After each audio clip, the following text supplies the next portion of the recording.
Hello everybody, welcome. My name is Judy Parasella.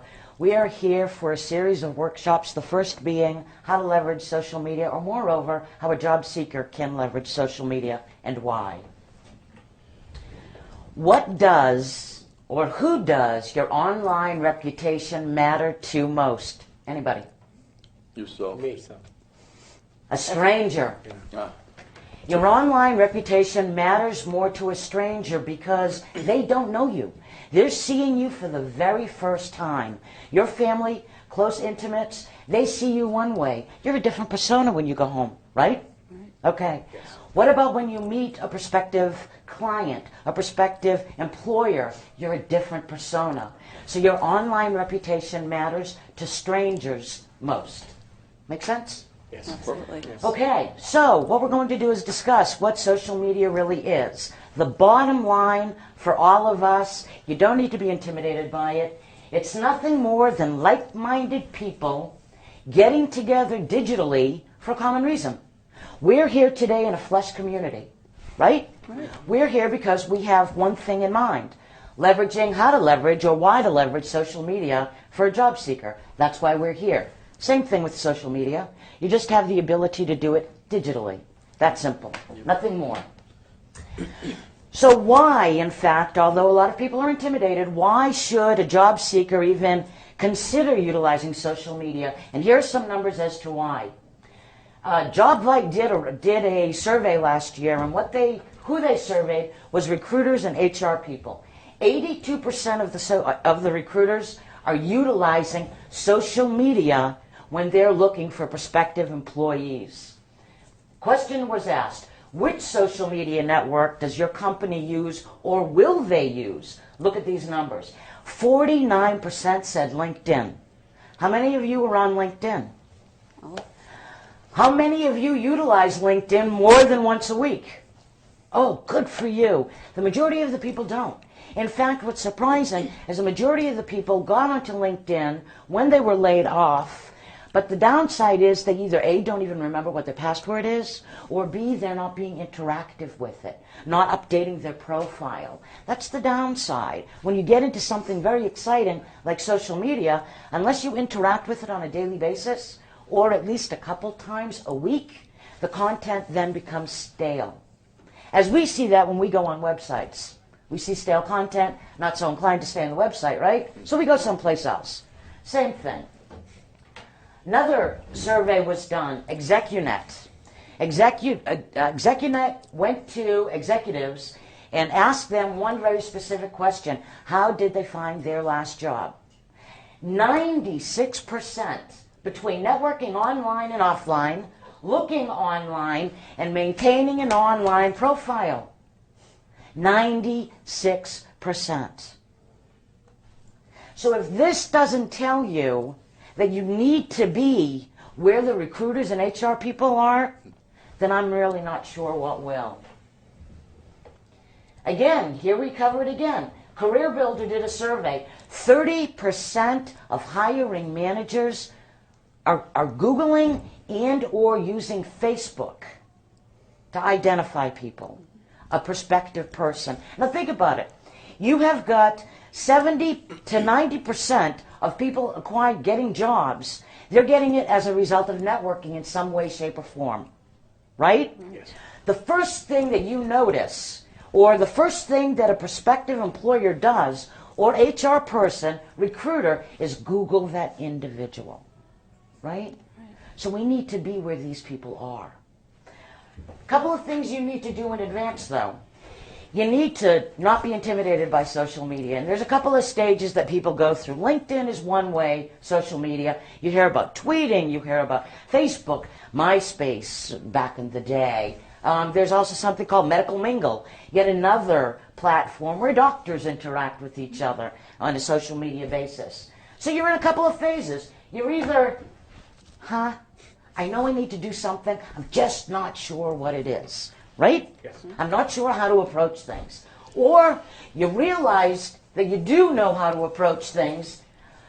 You don't want friends, fans, followers. You don't even like people. So why is it that you want to be someplace where people are going to be able to find you? You need to step back. You just need to step back.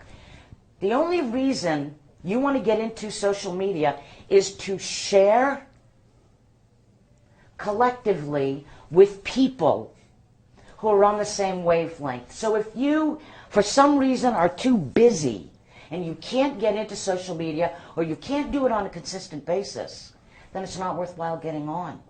Okay? Few things, and this speaks to the very first thing. Dan Schawbel, he wrote a book called Web 2.0. I'm sorry, Me 2.0. Personal branding. 6 items that he has come up with. The very first one, before you get into social media, over and above LinkedIn, is conduct a situation analysis of your life. If you're a single parent with 4 kids, it'll be very difficult for you to work on social media with any sense of consistency or volume, right? If you're a single person, and say you're not going to school, you might have a greater bandwidth to really incorporate some of the networks, some of the social media platforms. So first do a situation analysis of yourself. Make a determination if you have the bandwidth to even worry about social media. Number 1. Number 2, unearth your personal brand. What we touched on earlier, that was we have a different persona with the people we know the best, right? Or the closest to. And on a professional network, we deal with people differently, a different persona. Find out from the people closest to you how they perceive you. Even somebody you used to work with, you might be linked on LinkedIn, find out how they perceive you. If that's not the persona that you want to portray to a prospective employer, change it up a little bit, okay? The next one, select your tools. This is based on 3 criteria. First one being the volume of the network, or the volume of the social media platform. The first one being LinkedIn, of course. That's very large. It has some credibility to it, which then leads us into credibility. The credibility of the platform, social media platform itself. And by that I mean something that's been around a little bit. Remember, hundreds and hundreds of social platforms appear daily, weekly. Hundreds and hundreds go defunct in the same amount of time. So with regards to credibility, you want to make sure that there's something there that's been around for a little while, has a good reputation itself. LinkedIn, Facebook is picking up an awful lot, as is Twitter. The other one is relevance. We spoke earlier about Medical Mingle. Somebody who's a graphic designer is not going to hang out on a Medical Mingle social networking platform because that's for doctors. So you want to make sure it's relevant to the industry in which you're in, okay? The next one, build your online empire, and these are some things that we'll touch on later workshops. The other is market your brand. Who do I follow? How do I get people to follow me? Who fans me? That kind of thing. And then monitoring your reputation. Now, what we want to do is identify the platforms in which we want to put our brand out there. The most obvious, where the employers and recruiters are, and in this order, they're on LinkedIn. They're viewing people on LinkedIn. Look at this number. 60 million members. 60 million members. 170 industries, 200 countries. That's where the people are. That's why we're there. The next one, Facebook. 350 million users. Did you know that Facebook, for search, just beat out Google this past week? That's pretty incredible. Twitter is another one. 80 million access Twitter in the U.S. monthly. That's enormous, enormous. And YouTube, 1 billion videos viewed daily. 20 hours worth of videos uploaded a minute. That's where people are. That's where our prospective employers are. That's where the HR and recruiters are. That's where we need to be, if you have the bandwidth. So what you'd always need to know, you keep this in the back of your mind, we have made a determination that social media, if leveraged, that's where our prospective employers are, that's where we need to be. And remember, it's not what you say your brand is. It's not what you say what your friends say your brand is. It's really what Google says your brand is. And I will tell you, social media, it ranks highest in search engines. So the more you're interactive in social media, the more that you'll show up on search engines if your name, or higher ranked when somebody plugs your name in. So these are things we should all remember.